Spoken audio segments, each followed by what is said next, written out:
For more AUA podcasts, hit the subscribe button or find AUA University on SoundCloud.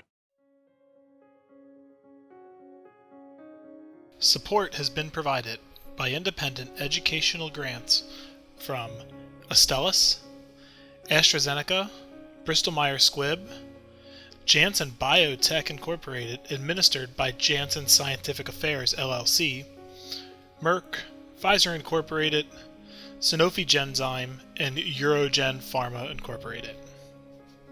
Hi, this is Vic Nitti, Chair of the AUA Office of Education, welcoming you to another AUA Office of Education podcast, this one another in our AUA Expert Exchange podcast series, discussions about managing GU cancer.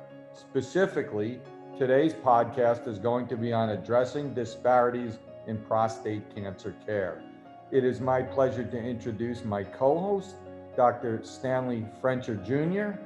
Stan is Associate Professor in the Department of Urology at the David Geffen School of Medicine at UCLA, and is also the Chief of Urology as well as the Chair of Perioperative Services at Martin Luther King Jr. Hospital, Community Health. He is a father, husband, surgeon activist, health science researcher, physician, executive, virtual care innovator with a focus on vulnerable and underserved populations with the goal of ameliorating healthcare inequities and health disparities. So I can't think of a better person to be doing this podcast with than Dr. Stan Frencher. Welcome to the podcast. Well, no, it's my pleasure to be with you. I just want to go over two of our learning objectives before we start, and they are to examine racial and geographic disparities in prostate cancer and prostate cancer care, and secondly, to identify important causes for disparities as well as possible remedies to address these causes. So Stan, I thought we might start by just talking a little bit about the incidence and prevalence of prostate cancer amongst Black men. I think that's a really great place to start. And it's ironic that we're having this conversation this weekend. I happen to be in the state of Michigan where I grew up, and my father was a primary care doctor in Detroit. And one of the urologists he used to refer to all the time was Isaac Powell, who's done a lot of work in this area, historically looking at health disparities and the prevalence and incidence of disease amongst African Americans. And so for those who aren't aware, I mean, for African Americans, particularly African American men, the rate of disease for prostate cancer is twice that of whites, right? Like almost 2.5 times the likelihood of dying of prostate cancer. How does that translate into different numbers? One may think of the rate of disease for men to be 1 in 6 for African American men versus around 1 in 8 or 1 in 9 for white men. In general, when we think about prostate as a cancer, about 20% of men who have cancer, the prostate cancer, it's the second most common form of cancer disease amongst men. But for African American men, it's up to 30%. And so when you think about those numbers in a different way from a mortality perspective, about 10% of men amongst whites who die of prostate cancer, but over 12% of African Americans. So as you start to kind of try to disentangle, how do you arrive at a way to think about the disease? I always go back to those simple numbers of likelihood. So for Black men, the likelihood is about twice that of whites, and for Black men in terms of dying from the disease, about 2.5 times. And I think it's really important not just to think about incident prevalence, but also the types of cancers that Black men come with, which I'm sure we'll talk about. But for African American men, they're often diagnosed at earlier ages, more aggressive forms of disease, and that's kind of how prostate cancer shows up in Black men more than white.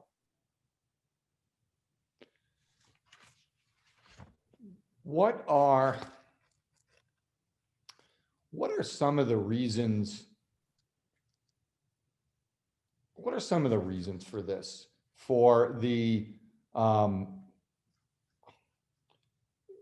for the difference in prevalence, when we see the same differences in Black men in other countries as opposed to Black men here in the United States. So is it fully genetic? Is it a genetic plus environmental, or do we not know? Yeah, no, it's a really great question. I think that it's highly debatable what the substantive cause is of the difference that we see.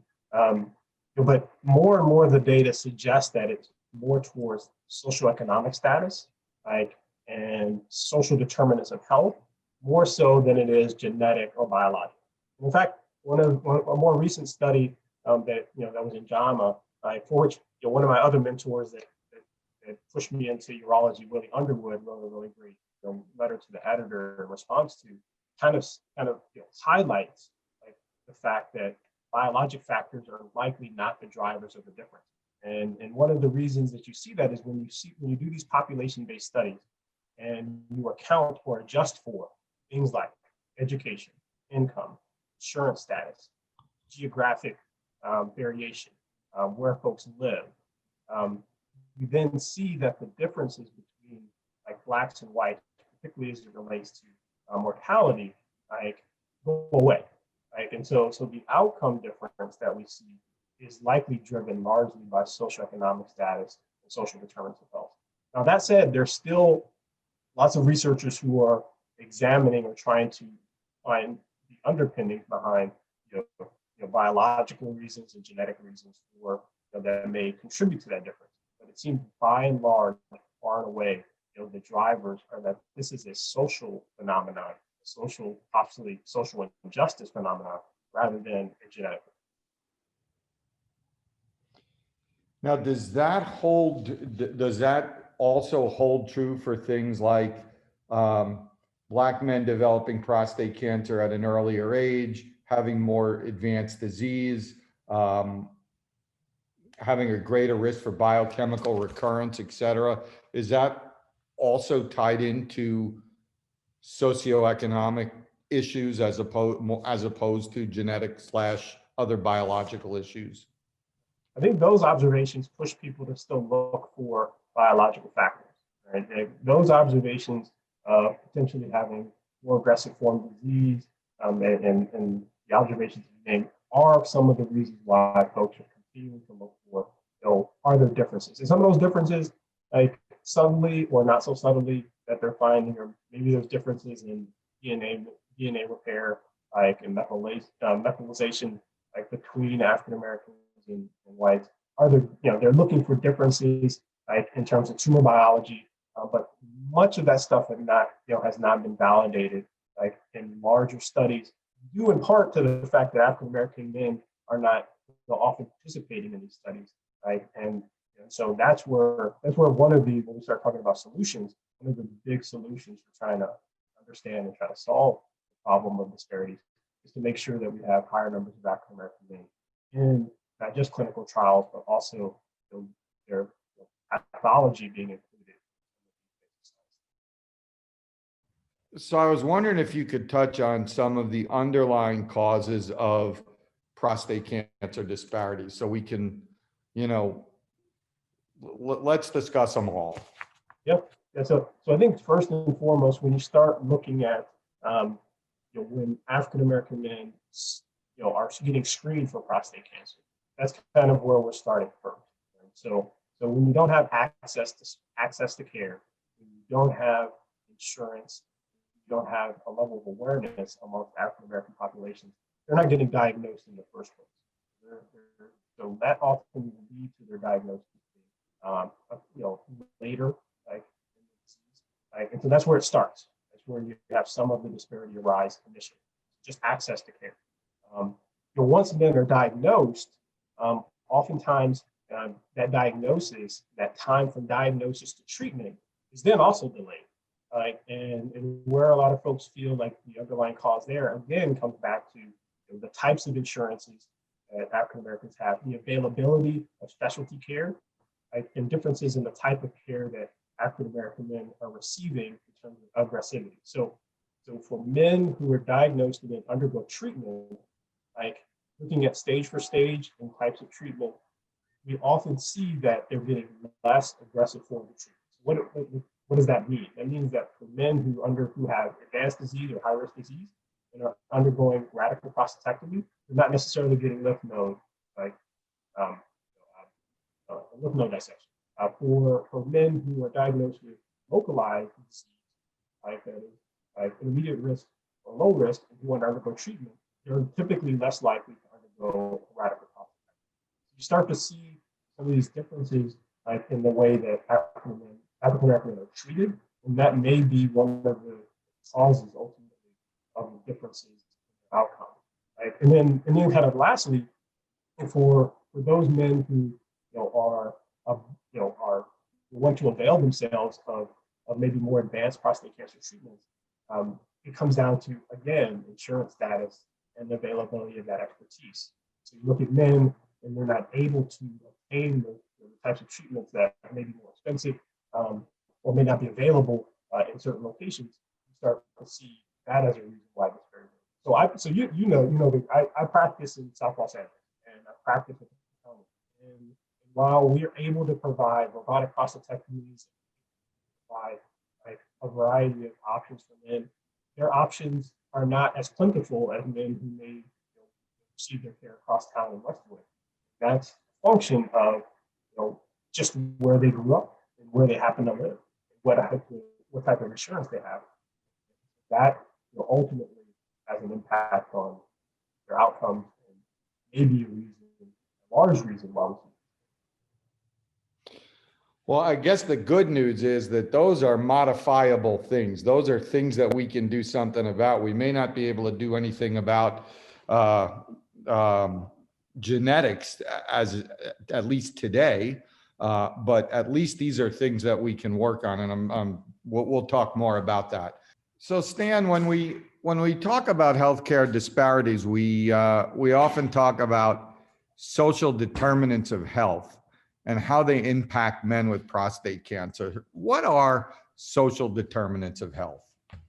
Yeah. So social determinants of health are broadly, like, when you think about them, it's health conditions and environments where we work, live, play, worship, and age, and they tend to impact our health, like in a variety of ways, like in our health outcomes in a variety of ways, like, and as a result of how it impacts us from a social perspective, like physically, like, and economically, right? So when you think about that, like socially, like it comes down to how we interact with one another, how good are the schools where you grow up, how good are the jobs that are available to you, what kind of opportunities that you have based on geography. So we often say that zip code is maybe a stronger indicator of your health outcomes than any other factor, right? And that ultimately is a major factor for African American men who suffer historically based on the opportunities they had in terms of where they could grow up. So I was born in Detroit and live in Pasadena, and both have something in common in terms of like historically being highly segregated, and requiring things like busing, right, to ultimately alleviate those racial discriminatory policies. And so as a result, when you live in communities that lack healthcare resources, that lack sufficient jobs and job opportunities, and where education may not be as good as other places, then those are determinants, right, from a social perspective that can impact health. And so those are, when we think about social determinants of health, like there's 5 components that we think about, and those are economic stability, education, social and community context, health and healthcare, and neighborhood and built environment. So those are kind of the things that we think about in terms of social determinants of health.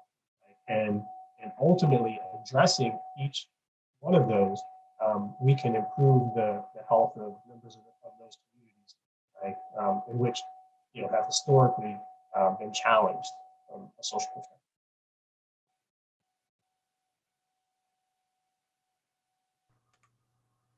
All right, Stan, let's talk a little bit about the financial impact on access to care. And I know that there are a variety of different ways in which there can be financial impact, whether it be the cost of care or the opportunity cost of receiving care. Let's talk a little bit about that. Yeah, I think that it's important that when we think about health disparities, as we talked about before, social determinants of health include thinking about economic stability. And for like African American men, like historically, due to differences in wealth and job opportunities, there's a heightened need to, and a heightened need to have sensitivity towards like the possibility of financial decisions like overlapping with some of the decisions made regarding seeking treatment. Like, and so first there's, thinking about, the differences in insurance and insurance types. Like, so for many men like who have insurance coverages that are not comprehensive, they may have significant out-of-pocket costs. Like, and it's incumbent upon us to think about that as we are counseling men towards treatment. Right. Like, so one aspect where that may come up is in choosing, whether to undergo radiation therapy or surgery. And men may be considering or trying to understand what is going to be the impact on their ability to stay continually employed.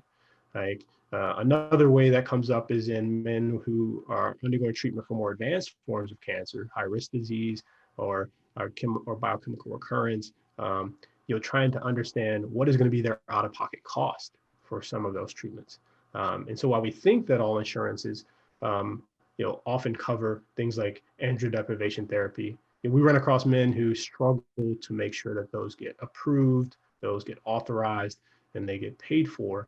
And when those men, like African American men, come from disproportionately low income communities, potentially with, who are underinsured or uninsured, then that could be particularly challenging in making sure that they continue with care. And I think lastly, we often find that men like may get lost to follow up. And how does that happen? Well, I mean, if ultimately the priority has to be towards continuing to provide for their families, continuing to stay employed, like taking time to, continue to focus on their own care is something that I've heard many men struggle with that decision making. Churning on and off insurances may lead to breakage in their follow-up care. So we have to consider these things when caring for men, particularly I think men of color who may disproportionately have lower incomes or have poorer forms of insurance. I have also heard you talk about situations amongst your patient population and African American men and other people who can be financially strapped. They're just making it that they may defer or even decline care because they just can't afford to take the time off from work in order to get that care. They don't want to take a week or 2 or 3 or 4 off from work because they need that money to support their families. Yeah, absolutely. And it's one of those conversations that unless we're intentional about having the conversation with our patients, like, and understanding why they may be foregoing treatment or why they're or what are they wrestling with in terms of making that decision. I think we may think patients are choosing not to undergo treatment for other reasons, fear of the treatment, or even some early studies that were looking at health disparities talked about fatalism and this idea that men didn't want to undergo treatment for fear that the treatment would spread the cancer or make things worse. I think fundamentally there may be other underlying factors that are more modifiable, like understanding their concerns about employment, understanding like what their insurance will and won't be able to cover, their perception of out-of-pocket cost, so that we make sure that men are making a completely informed decision like about their treatment, and we're able to support them if there are gaps in their insurance coverage through the many programs that exist to support men once they're diagnosed with cancer. Yeah, I mean that's to me that's a real eye opener that somebody would defer treatment because they can't afford to take the time off from work, and it would seem that that's an easy thing for us to discover. We just have to be in tune to asking such questions, and then of course getting them the proper help so that they can get the care that they need. Yeah, because I think employment is just one example of how we can integrate the discussion around social determinants of health in order to truly ameliorate these disparities, right? So think about, that's just employment.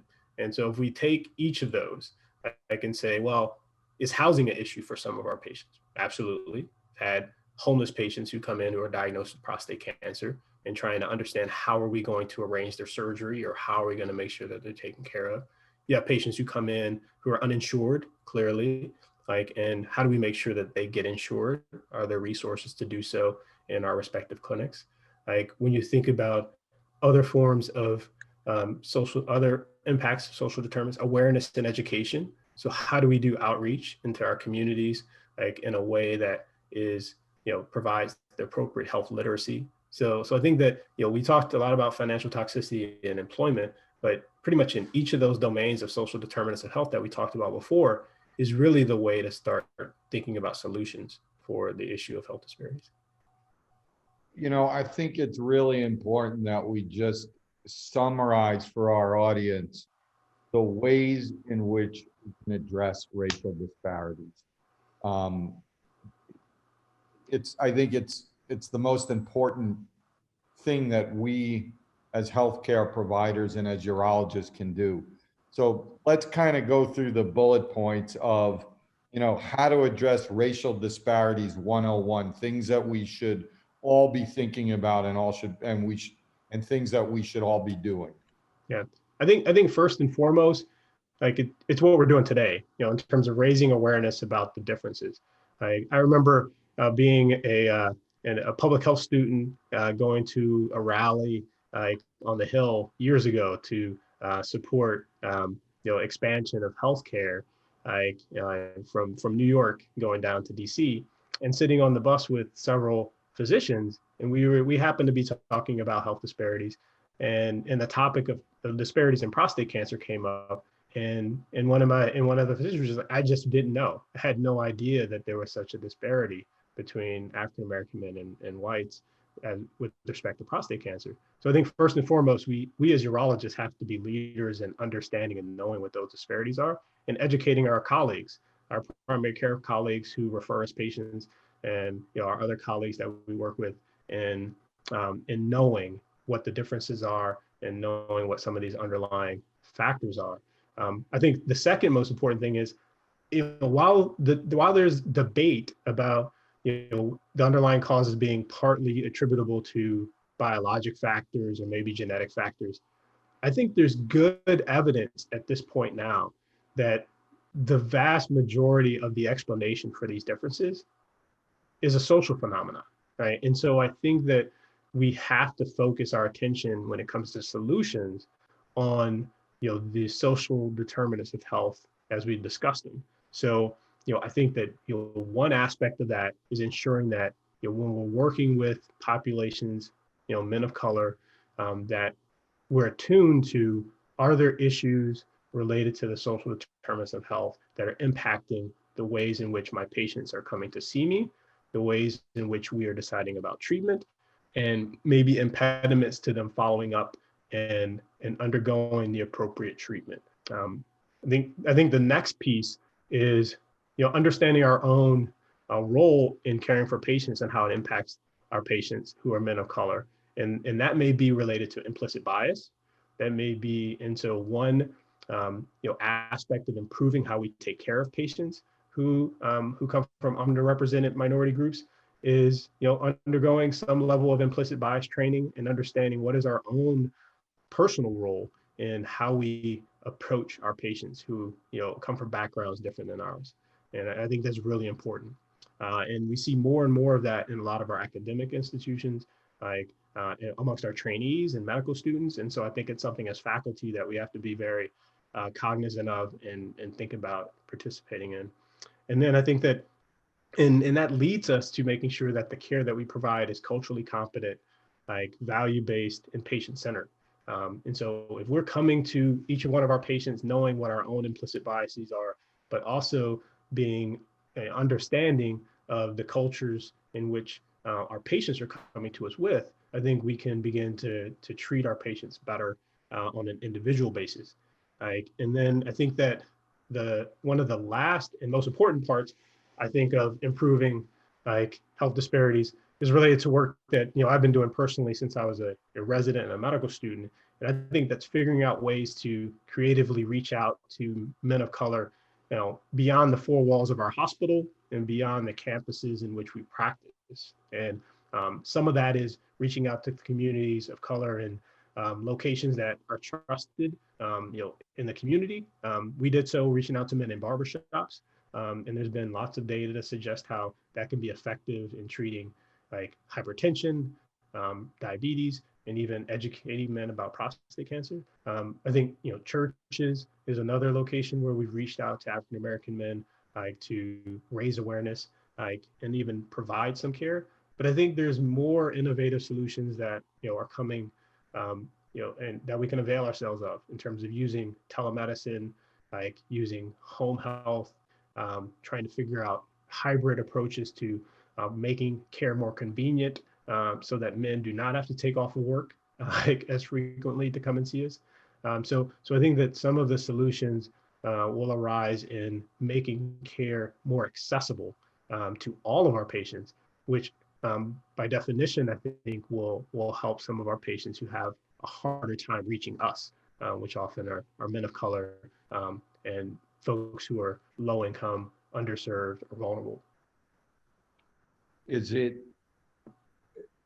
accurate to say that those same patients are underrepresented in many clinical trials? Absolutely. And so I think that serves as one of the other potential solutions in terms of improving how we care for African American patients and men of color. We need to work hard to improve their participation in clinical trials and studies in general. And there's been good data to suggest how we do that. So we have to make, number one, we have to raise awareness about the availability of clinical trials. Make sure that the description of those trials are in such a way that's accessible to folks. You look at the titles of some of these trials, it's hard to decipher what they're actually studying. So we have to make sure that it's readable, it's understandable at a level that we all can understand it. I think that we have to, provide resources. We have to provide resources for patients and for physicians to be able to navigate their patients into these trials. Oftentimes, practitioners, physicians who are taking care of patients in low-income communities that disproportionately may have African American men don't have the resources to get them enrolled in clinical trials. It's been shown that using navigators and others to help usher men through the process of enrolling in a clinical trial, as well as help understand what kind of resources will be needed to support them in doing the clinical trial, can lead to increased participation. And I'd be remiss if I were to say that there's not other factors that we have to deal with in terms of mistrust historically as it relates to clinical trials and the participation of African American men. One need only remember the Tuskegee trial or talk about the syphilis study, to understand that there still may be lots of men who are reticent about participating in trials or studies for fear and mistrust of healthcare in general. And the only way for us to overcome that is to continue to address directly those concerns by understanding our own bias, providing culturally competent care, and outreaching to communities of color in places and through places that are trusted environments. So my last question to you is that, I was taught that African American men, prostate cancer specifically in African American men, is quote unquote more aggressive, or African American men have worse outcomes than, let's say, white men. But is there data to suggest that if you take the healthcare disparities out of the equation, that that's not true? Yeah, and in fact, there's really good data to suggest that. So, one of the more recent studies in looking at men in the VA and men who've been a part of randomized clinical trials when taken together, and then accounting statistically for and adjusting for some of the factors related to race, socioeconomic status that we spoke of, and accounting for these disparities, then ultimately the outcomes were quite similar. And what that suggests is, that not that there aren't differences, but what it suggests is that if we address the very differences we talked about, the social determinants of health, then we can actually see similar outcomes for Black men as we see with white men. And so that's a positive message, I think, for folks to leave with, is that this is something we can fix. This is something we can fix. We can't fix it all by ourselves as urologists, but I think we can lead the way working with our institutions, working with our hospitals, our health systems, and working with our communities to try to solve. And so I think it's really good data to suggest that there is no reason, I think, in this day and age for Black men to have different outcomes than white men with respect to prostate cancer if we address social determinants of health. To me, that is the most encouraging thing that we spoke about today. And while it may not be easy, it is doable. And I think it's something that we as a society need to be committed to. There's so many things in medicine that we can't change, but we can change this. And I think that that's the most encouraging thing. Now we just got to go out and do it. That's right. And so, looking forward to fighting that fight. And so thanks a lot for giving me an opportunity to talk about a topic I feel so strongly about. Well, Dr. Stanley Frencher, Associate Professor in the Department of Urology at the David Geffen School of Medicine at UCLA and the Chief of Urology at Martin Luther King Jr. Community Health in Los Angeles, California. Thank you so much for this really insightful look at addressing disparities in prostate cancer care and addressing healthcare disparities in general. I really enjoyed this. Thanks a lot, Stan. Thanks, Victor. I appreciate it. And as always, I would like to thank our audience. And for more information, please don't hesitate to visit us at auanet.org/university. Thank you.